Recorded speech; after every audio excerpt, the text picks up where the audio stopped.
Hey, welcome back, my fabulous folks. And if you're new here, big virtual hug. You made it.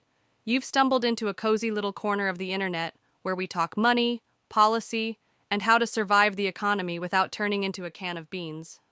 Although lately, we might just be eating like one. Today, we're diving into something that might sound as exciting as watching paint dry, until you realize that paint costs more now, too. We're talking about the 2026 Social Security COLA, the cost of living adjustment, or, as some of you have called it, crumbs of limited assistance. You're not wrong.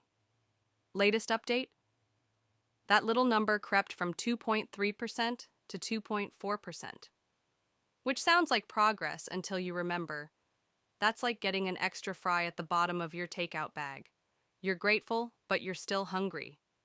If you're getting the average $2,000 in benefits, this increase is about $48 a month, enough to almost afford a carton of eggs and a sigh of relief. But let's be real, $48 doesn't go far when your rent, groceries, meds, and the price of sanity have all skyrocketed. But here's the thing. We're not just going to toss numbers at you like a confused accountant on a caffeine bender. Nope, we're talking real talk. Your comments from the last video? Oof. Heartbreaking, hilarious, and way too real.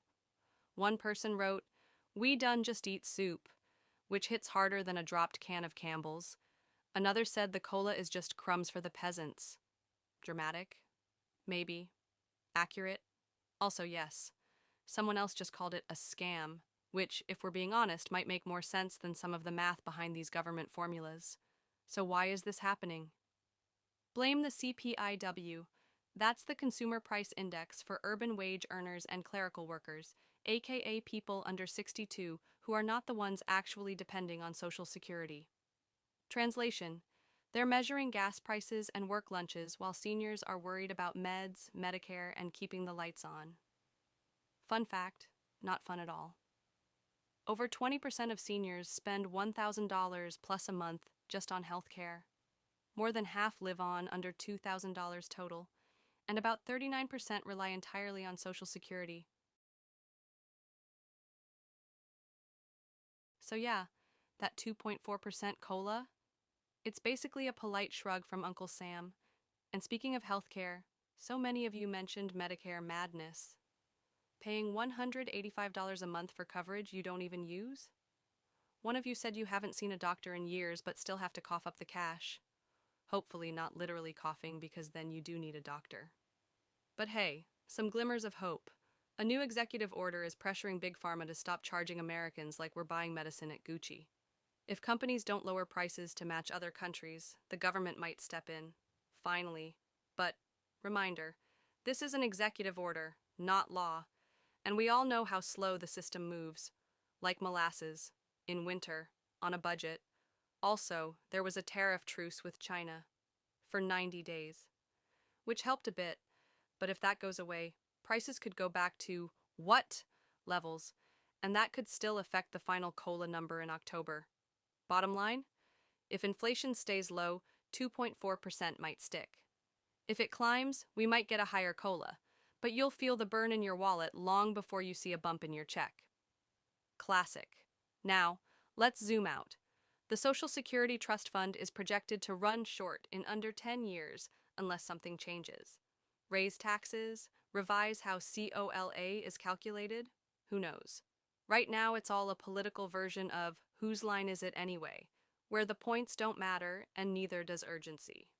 Yet over 70% of seniors rely on Social Security for at least half their income, and 93% say it should be protected. So yeah, this isn't niche. It's mainstream. Now, before we wrap, a PSA. If you're 65 plus, or helping someone who is, and Medicare feels like a confusing game of bingo, check out Chapter. They compare 24,000 plus plans, their agents aren't paid commissions, and they'll actually help you understand your options without trying to sell you a used timeshare in Florida. It's free, it's helpful, it's not a scam. Call 615-639-1937 or visit askchapter.org/money if you want to chat with a real person and maybe reclaim some sanity. So, to close out, I want to hear from you. Have your expenses gone up this month? Had to cancel something just to make ends meet? Still eating soup? Drop a comment below. Seriously, you matter. And the more we share, the harder it is for these issues to be ignored. If this made you feel seen, heard, or just a little less alone, share it. Because real people greater than random policy charts. I'll be back with more updates, more comments, and more not so funny but trying anyway humor. Until next time, take care of yourselves and each other. And if anyone finds a coupon for rent, let me know.